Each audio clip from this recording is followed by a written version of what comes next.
Laser sights can deter threats and aid in quick target identification, enhancing your ability to protect your family, home, and country. Crimson Trace, making laser sights standard equipment. Learn more at crimsontrace.com.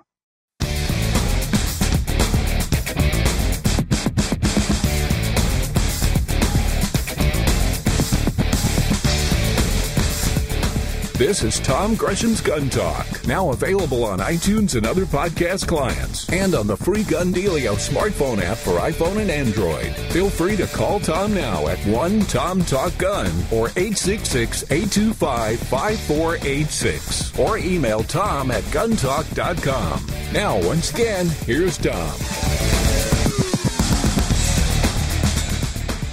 Yeah, let's talk about some guns. Why don't we? I'm Tom Gresham. It's Gun Talk. 866-TALK-GUN is the number, or just dial Tom Talk Gun. That certainly gets you in here. Talking about little guns and big guns.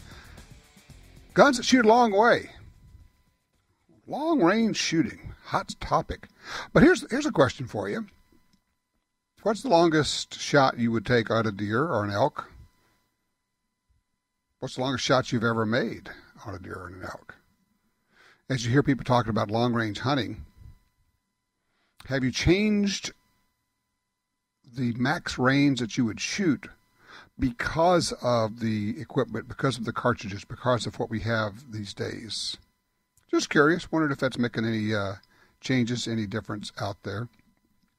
Of course, we're still talking a little bit about, that fire I had a little over a week ago now.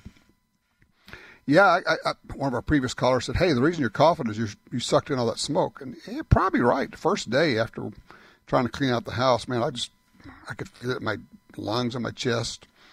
Nasty stuff. Man, it goes everywhere. That stuff is amazing. I tell you what, let's go straight to the phones. Oh, by the way, if you'd like to join us again, 866-TALK-GUN.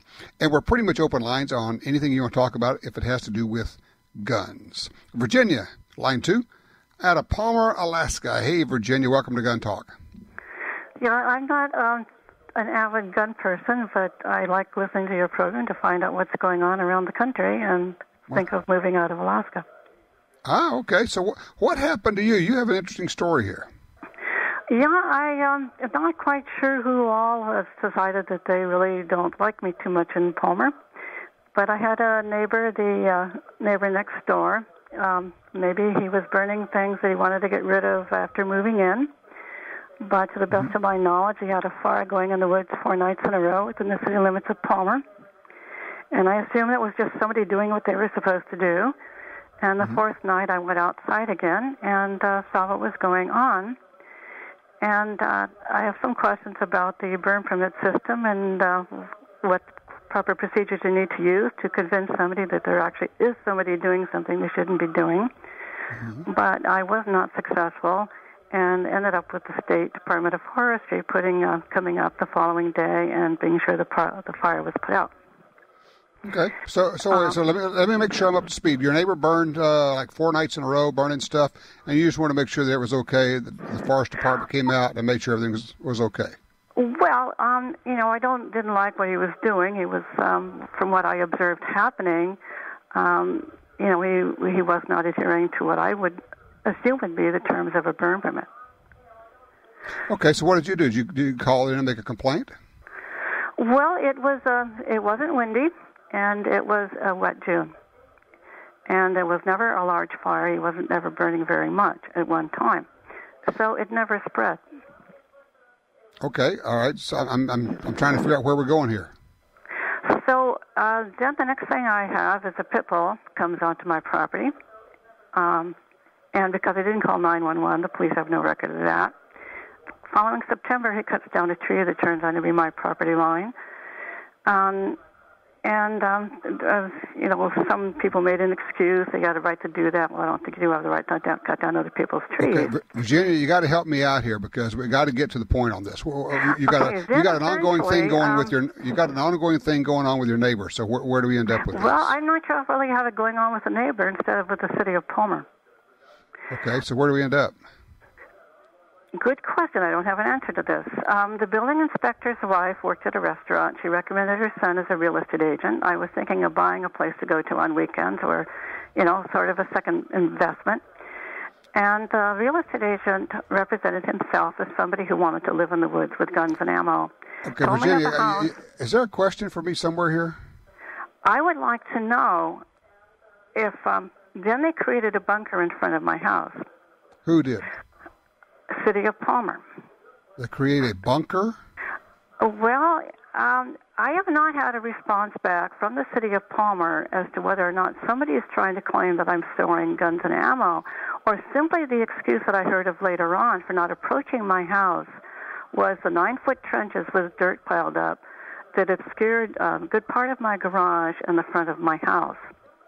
Can I make a suggestion here? Because, I mean, there's a lot of strange stuff, and I think we're talking around the edges on a lot of this.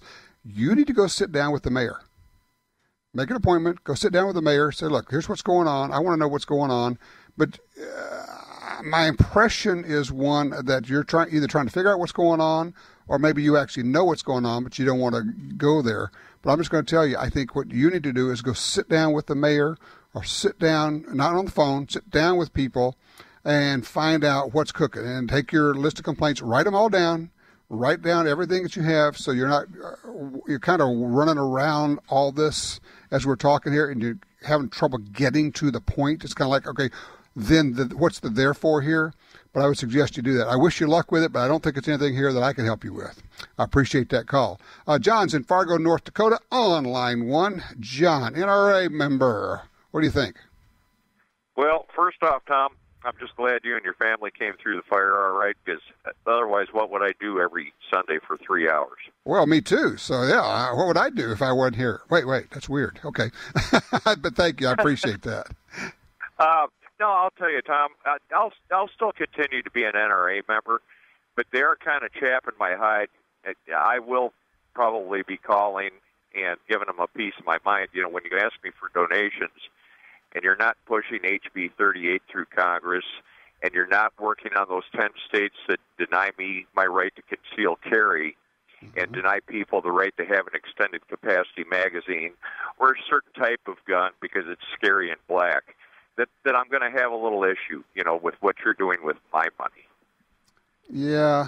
Does it bother you that they're basically now competing with their own members and companies that were supporting them and spending money with them when they turn around and say, okay, now, that's okay, we got this. We're going to take the insurance end of things, and we're going to take on training, and all you other guys, kind of sucks to be you.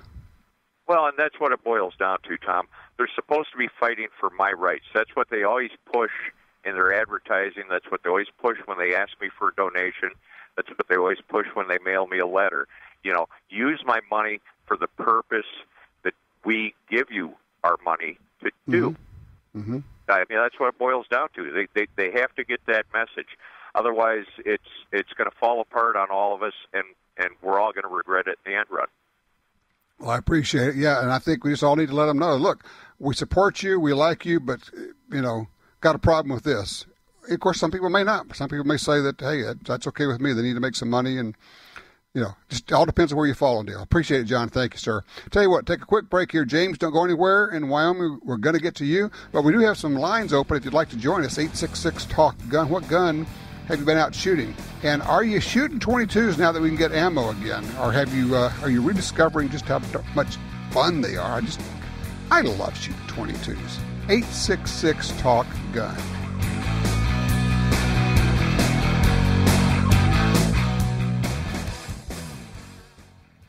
In the war on terror, fighting crime in the streets, in competition and homes around the world, one name in firearms stands out: Sig Sauer.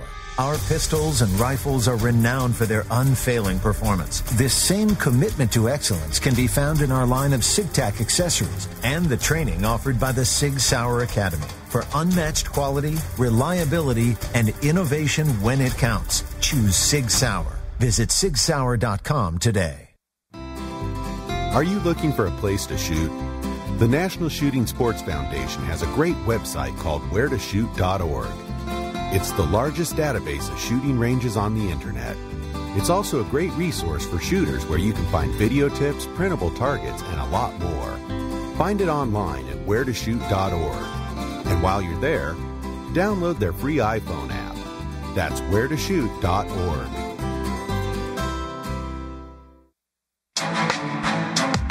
attacks happen every day. How will you react? See real people put into real-life criminal attack situations on First Person Defender. Discover what works and what doesn't. Kidnapping, ATM robbery, home invasion, and other attacks. Learn how to save your life and the lives of your family. Get the entire first season on DVD at shopguntalk.com. Get prepared. shopguntalk.com. Crimson Trace announces the revolutionary Link, the world's first wireless laser and white light system. Combining a green laser at 300 lumen light with instinctive activation for AR-type modern sporting rifles. Link offers wireless control of the laser and light from the ergonomic replacement grip, eliminating the need to reach for the rifle's forend. Link. Smart, simple, secure. Available now. Visit crimsontrace.com to find a dealer near you.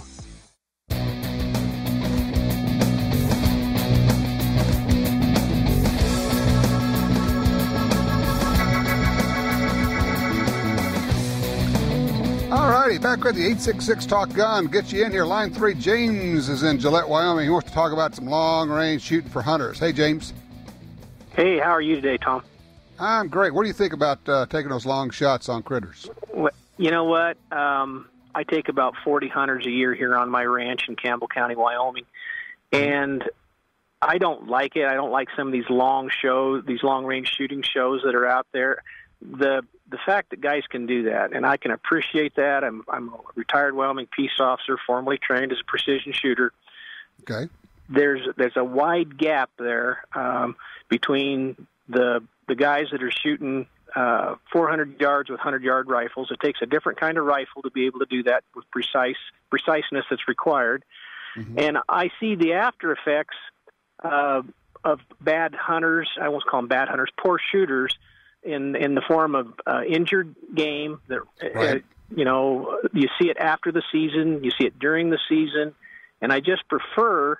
I've kind of culled my hunters now that I don't have a bunch of those 700 or 800 yard shooters because I just won't let them on the place. Right. There's not a reason to shoot that far. I mean, we call it hunting. We don't call it sniping or long range hunting. We should just hunt them.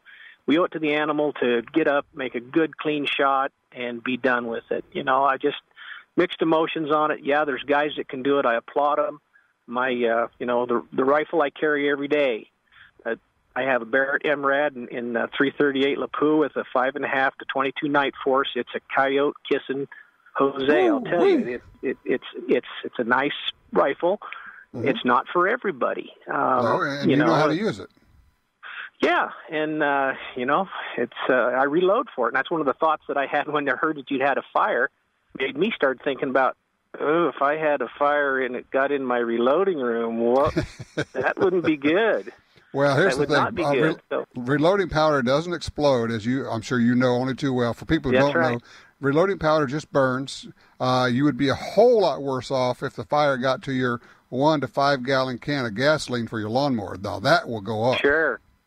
Yeah, you're absolutely correct. But I just thought about, maybe I need to think about pre-positioning that. But, I'm not a fan of it, and it takes so much. And I have hunters that, they're shooters. We talk about their rifles. The 6.5s have made their appearance, and the 270s have been here for years, and the 25-06s, and they're all excellent longer range rifle guns. But the guys that I respect show up with a 243 or, something like that, a 257 Roberts.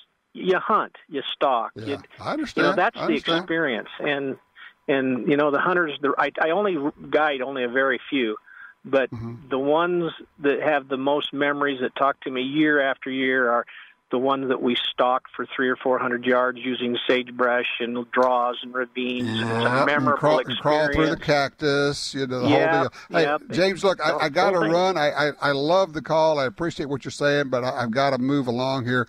I appreciate that. I want to talk to Ken on 4 out of Shreveport, Louisiana. He's got some thoughts on long shots for hunting. Hey, Ken. Hi, Tom. Longest shot I've ever taken is 50 yards, roughly, with my 30-30. I don't go any further than that for the very reason that the previous caller mentioned. I don't want to maim an animal. And Tom, I've got a question. I have neglected my hunting and fishing and going to the range for years, and you have tweaked my interest once again. You mentioned something that right after this last break that you took, and it made me think by what you said that ballistics have improved, designs of rounds have improved, and maybe that would motivate someone to take a longer shot. Did I understand that correctly? And if so, how have they improved? I have no clue. Okay. Yeah. Ballistics itself hasn't improved because that's just trajectory. That's, throwing a ball through the air or a bullet through the air. But what has improved is the gear. Our rifles are, from 20 years ago, this basic $400 rifle you buy off the shelf today is more accurate than a lot of target rifles were 20 years ago. It's just frankly unbelievable. Very easy to get rifles that shoot to a half-inch group at 100 yards out of the box for a $400 rifle. We have scopes that are so much better than they used to be. We used to think our rifles were the problem, when a lot of times it was the scope that was the problem. We didn't know it. Scopes are so much better, and also they're repeatable. You can dial up and down for distance, and they will go right back where they're supposed to. And the other thing I would offer is that we have ammunition that has improved. And that's probably the biggest thing, is factory ammo 30, 40 years ago, you were lucky to get 2 or 3 inches at 100 yards, even out of a target rifle with factory ammo. That's why everybody hand-loaded. But today, you could buy a lot of factory ammo that is as good as the best hand-loading stuff that most of us can make. So you have rifles, scopes, and ammo that are all much better, and some interesting calibers like the 6.5 Creedmoor that make long-range shooting possible without beating you up. So it's just easier to put together a package that shoots accurately and allows you to hit targets at a little bit longer range if the shooter knows what he's doing. Does that help, Ken? Yes, it does. It does. Have we accelerated in terms of rate of improving firearms and ammo? Are we accelerating? I don't know. You could make the argument. Oh, when I left out the one thing that I think may be the biggest improvement. We had a guest on recently said the biggest improvement in long-range shooting is the laser rangefinder. Because up until then, we were all just guessing how far something was. And I don't care if you're a hunting guide who spent all your time out there, they would miss it by 100 or 200 yards when they were making a guess. And now we zap it and go, okay, that is 427 yards exactly. And so when you know that, you can simply dial it up on your scope, and the bullet will drop into the exact correct place if you can do your thing. But as far as is it accelerating, I don't know. It's one of those deals of I think it is, but ask me in 5 or 10 years if back in 2017 if we were accelerating, I'll have a better handle on it. Ken, I appreciate the call, sir. Thank you. Let's see here. Yes, we do. Jim is in Anchorage, Alaska on 3. Jim, think about this NRA insurance thing. What are you thinking here? Well, I'm concerned that it would be a private endeavor. See, in other words, they could be sued by multiple people, and the way the people in the Northeast work, they could set up people to sue the NRA, and then the NRA would be fighting these battles that may not be able to be won, and then they lose a lot of money, and they could be sued right out of a business or their business, but then the NRA would hurt. Okay, I'm not following. Who would sue, and what would they sue the NRA for? Well, the people who don't like the guns, can work together. Yeah. And they would work together to bring lawsuits against the NRA's insurance program. But that's money that would be coming out of the NRA, and the NRA would be putting themselves at risk by being sued out of business. I'm betting that the NRA has laid this off on an insurance company, Lloyd's or somebody, and it's not the NRA. They're fronting it, but yeah, it's underwritten by some insurance company. And as for them being sued, the NRA gets sued all the time. Anybody who's large gets sued all the time. It's like, take a number. Here's my lawyer's phone number. I don't see that as much of a threat to the NRA, but I do appreciate what you're saying, which is any threat to the NRA is a threat to the defense of our Second Amendment rights. And I appreciate the call, Jim. My concern is that I look at this as a dilution in the effort. If we're in the business now, we, being the NRA, we are the NRA, if we're in the business of selling insurance, are we taking care of business? Are we taking care of building shooting ranges? Are we taking care of running matches? Are we taking care of hunter safety programs? Are we taking care of all the things that most of us think of the NRA as doing, of running competitions, of getting youngsters involved in the shooting sports, all those core value things. But then we put all this marketing dollars into selling insurance. And when I say marketing dollars, friends and neighbors, I am telling you, it's millions of dollars right now. Already, brand new program. Carry Guard from the NRA. I'm not saying the product's bad. I don't think it's as good as some of the other products on the market, but that doesn't make it a bad product. I mean, you get to shop, you get to figure out what you want. I just wonder, is that something that we, the NRA, want to be doing? And when they start talking in marketing and financial speak at board meetings, of maximizing this and monetizing this, and you're going, yeah, what I would really like to do, I'd like to have like a place card that I put in front of every single member on the board of directors, and all it says is, so they look at this every time somebody proposes something, what will this do for the individual member? And also, of course, what will this do for Second Amendment rights? Nowhere on that would it say, does this make money for us? I'm just thinking about it. Of course, we do the First Person Defender series, and you can look at it right now online on our YouTube channel, on Roku, Amazon Fire, Apple TV. We take regular people, put them into a self-defense situation, suit them up with protective gear, equip them with simunitions, and then it's a carjacking, a robbery, an ATM robbery. If somebody tries to kidnap a baby from a woman. And we see, how do they handle it? Some handle it well, others, well, when we come back, we'll talk to somebody who just went through First Person Defender. It's going to be fun.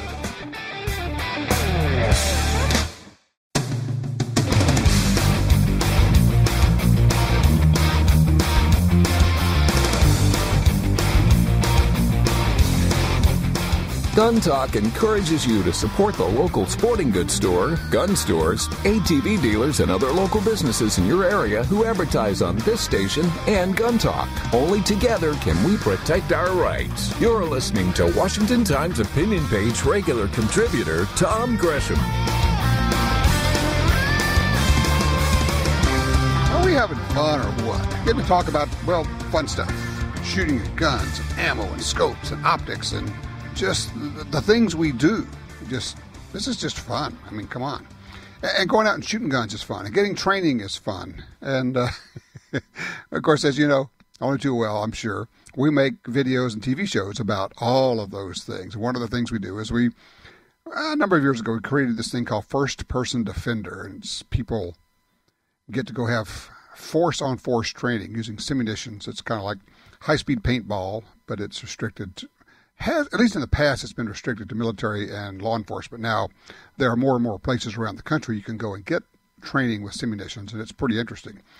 But First Person Defender, we just drop people into the middle of a thing, and then it just starts happening. We're joined now by one of the guys who just went through that. Kyle Klaus from Liberty Safe joins us now. Hey, Kyle, how are you? Hey, glad to be here, Tom. Great talking with you again, and I had a great time out in Louisiana at First Person Defender, and a really cool experience. We obviously, because you're with Liberty Safe, we set up a First Person Defender scenario where there were a couple of guns stashed in this fake music store. You were the proprietor of the music store, but we had the guns in the handgun safes or handgun vaults that you guys have. Now, if you would, tell people kind of how you felt about it going in and how it ended up transpiring, because it never ends up being what you think it's going to be, does it?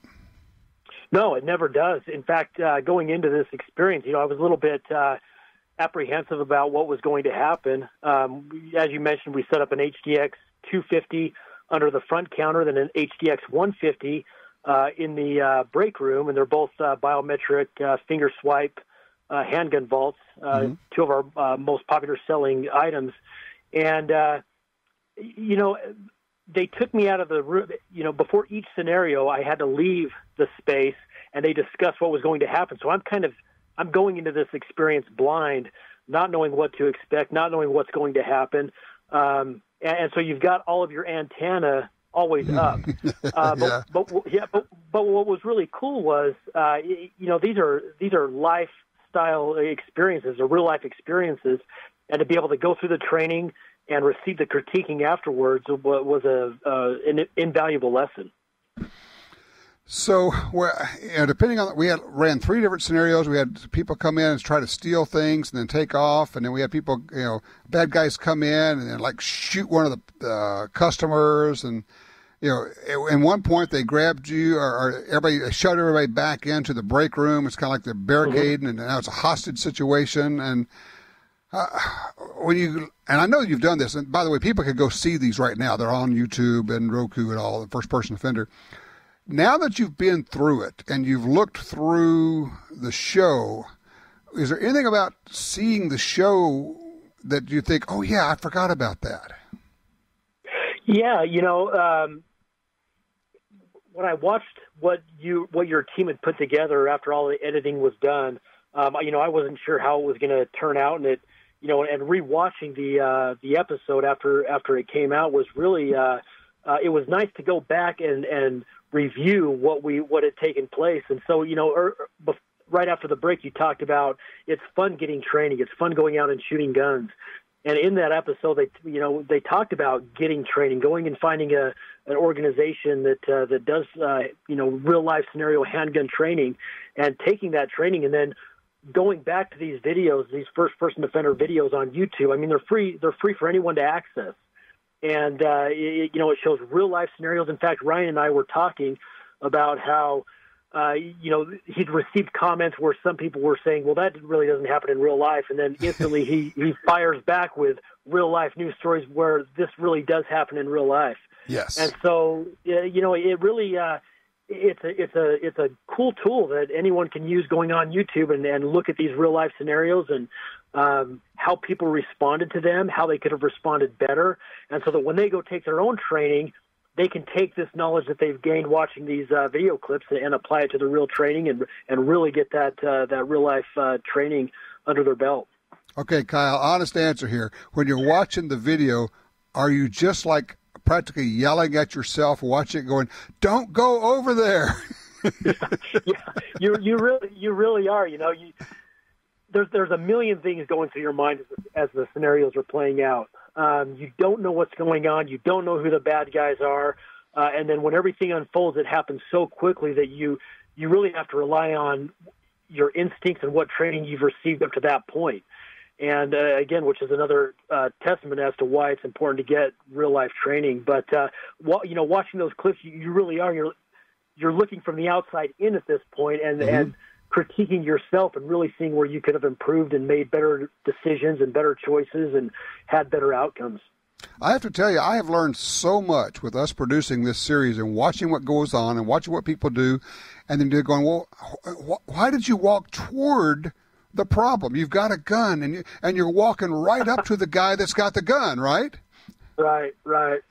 I think a lot of times we instinctively, especially when you have a gun, we instinctively want to be the hero. We want to solve the problem. But in one of the clips, as I was discussing with one of your critiquers, I can't remember his name off the top of my head right now, but we were talking about, at the end of the day, I have a family that I want to get home to. And, it's important that my kids have their dad coming home at the end of the day versus me trying to be the hero and escalating a situation where, in most cases, I don't need to get involved. I should stay out of the situation. And so it was a good lesson for me to learn where don't be the hero when you don't have to. Make sure that you're getting home to your family and getting home to them safely. And I will say, just to throw the plug in here, we threw your safes in this deal, the biometrics, And I was amazed. I mean, you literally reached down underneath the counter, swiped one time, the door flies open, you got the gun in your hand. So they really are an effective option for people who want to stash guns different places in a business or in a home, and yet have them, off limits to kids or other people, but you can still get quick access to them because it really does work. Oh yeah, they really do work. In fact, when they're plugged in, it's a 1 second access rate. But like you and I spoke about during the show, when we were filming First Person Defender, it's important that you have one of these handgun vaults in your basement, upstairs, in the master bedroom, maybe in the kitchen, because you might have a gun on you. But depending on what situations might unfold in your home or in your business, you want quick access at multiple points to multiple guns, so that no matter where you're at, you're always able to grab a gun quickly, and at the same time, keeping that gun locked up and safe. Exactly. I appreciate it, Kyle. Thank you so much for joining us on First Person Defender, and thanks to the guys at Liberty Safe. I love what you guys do. Great. Thank you, Tom. All righty. Yeah, have a gun stashed at various places around the house. Oh, kind of like maybe a fire extinguisher. 866-TALK-GUN, or just dial Tom Talk Gun. Be right back.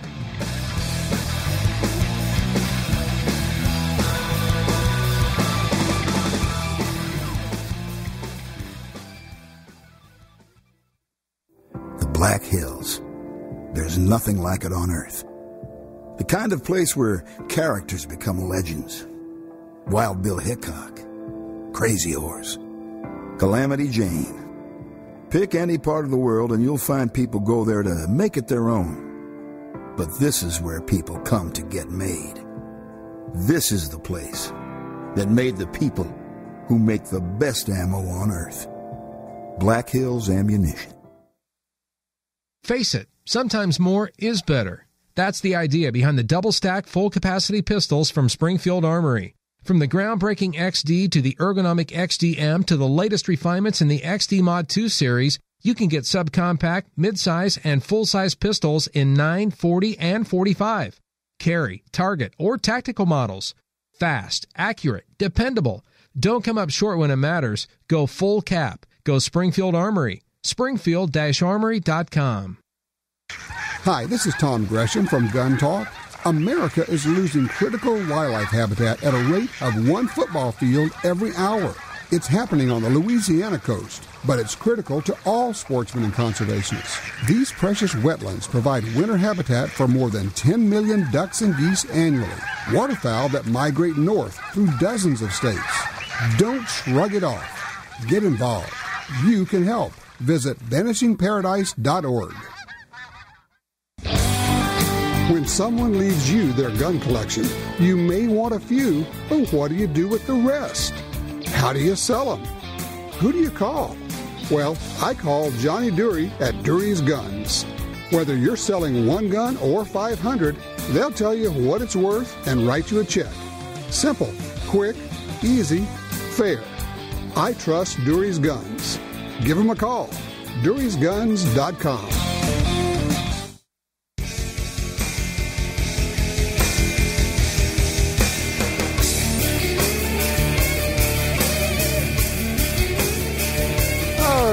Goodness.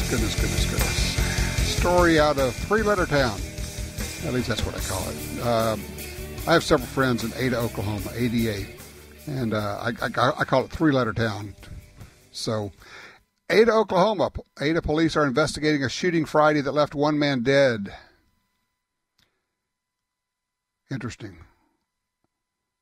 According to the Ada Public Information Officer, 27-year-old Leland Foster was attempting to drown 2 small children, twins, a girl and a boy, 3 months old. 3 months old. 27-year-old Leland Foster is trying to drown them in a bathtub. When a 12-year-old girl ran out of the home and told a neighbor. The public information officer says that Foster was the father of the twin babies. A neighbor broke in, saw the man holding the children in the bathtub, and shot him twice with a revolver. The shooter has been identified. I will not give his name out here, even though it is in the story. The babies were taken from the home to Mercy Hospital in Ada, then flown to an Oklahoma City hospital, where they said the 3-month-old twins are doing fine. Thank God. And were released from the OU Medical Center on Saturday. Their grandfather said he was glad the twins were finally safe. Okay. There you have it. Line 3, Colton, Salt Lake City, Utah. Hi, Colton. Hi, Tom. What's going on? So, I am a certified gunsmith. I have a college degree in gunsmithing. I'm a concealed carry instructor, all kinds of different certifications in the firearms community. Mm-hmm. However, I'm legally blind to the point that the state of Utah made me learn how to read Braille, walk with a cane, all of those things that someone who is typically fully blind would have to do. Mm-hmm. So my question kind of comes up because I remember, I think it was 2 weeks ago, you had a gentleman call in who was completely blind who still carries a gun. Right. And my question really for you was, how do you feel about people in general that are, and I'm going to use the term disabled to cover the gambit, whether it's they can't walk, can't see, can't hear, still being in parts of the firearms community? You mean people who are using their phones and texting while they're walking? Same thing. Yeah, I'm kidding with you here, but you get my point. I agree 100%, though. Okay, so let me ask you first of all, when you're legally blind but you are a gunsmith, can you see up close? How does this work? What are we talking about exactly? So what I have is a thing called achromatopsia, where I have never seen a color in my life. I have black, white, and gray. That's all I have. Okay. And then for the most part, yes, I can see fairly well up close. I'm also light sensitive, but sunglasses tends to fix that. Mm-hmm. So for me, like, I can't drive. I'm not allowed to drive by the state of Utah standards. Okay. But I also had to learn how to read Braille. My vision is bad enough that the state said you need to learn how to read Braille. You need to learn how to walk with a cane and use a seeing eye dog and all those different things. Okay, but you can still shoot. And oh yeah, I'm a great shot. Good. Okay. So, I mean, obviously I have no problem with that. I guess, and I was kind of surprised by the caller, I guess it was just a couple of weeks ago, who said, he's blind and he carries a gun for self-defense. And as we're talking about it, I'm thinking, well, if somebody's on top of you, you would know who that person is. If somebody jumped you or beating you up, I don't want to say, gee, this person shouldn't have a gun because, and in his case, he said, look, I get it. I can't go shoot anything out there, but if I'm in contact with somebody, then, I can shoot. I will say this, and let me bounce this off of you, Colton. Okay. I think, as ugly as this sounds, people with a disability simply are easier targets for the bad guys, whether you're in a wheelchair or you have a cane, and there are just some really evil, nasty people who will take advantage of that. And that's true, and that's one of the things that I teach in my self-defense classes, and it's, you might be visibly more of a target, but you can make yourself less of a target by situational awareness. Yes, exactly. And let me just jump in. I think each case is going to be different, and I don't know whether it's a wheelchair, and we've had Tommy Carnline. Those who want to see it, take a look at our first-person defender series from a couple of years ago. Tommy in a wheelchair did a fabulous job of not only protecting himself, but protecting other people. So, I mean, it's there. You just have to work with what you have. I mean, everybody knows that. But still, take a look at the First Person Defender show. Look for Tommy Carnline and the wheelchair. It's an amazing, amazing show. What do you think? If you have a disability, should you have a gun?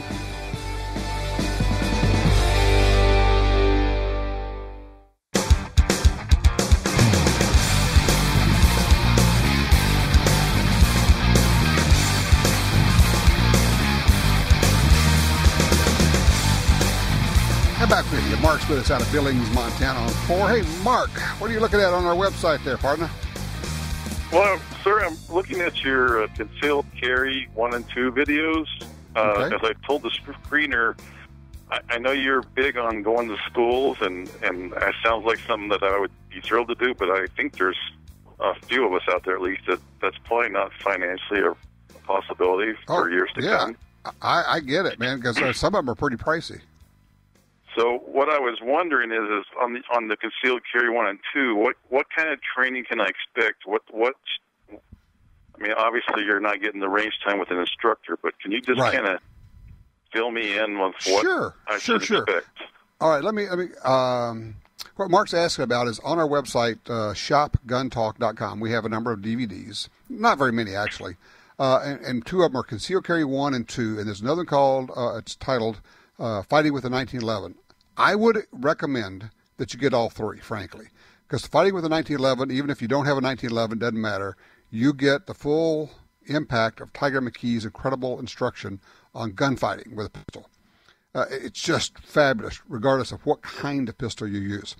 What you're going to get is everything from, let me show you what the draw looks like, what it should look like, to how to go into a room, how to move around corners, how to do malfunctions, to clear a malfunction, how to move while you shoot.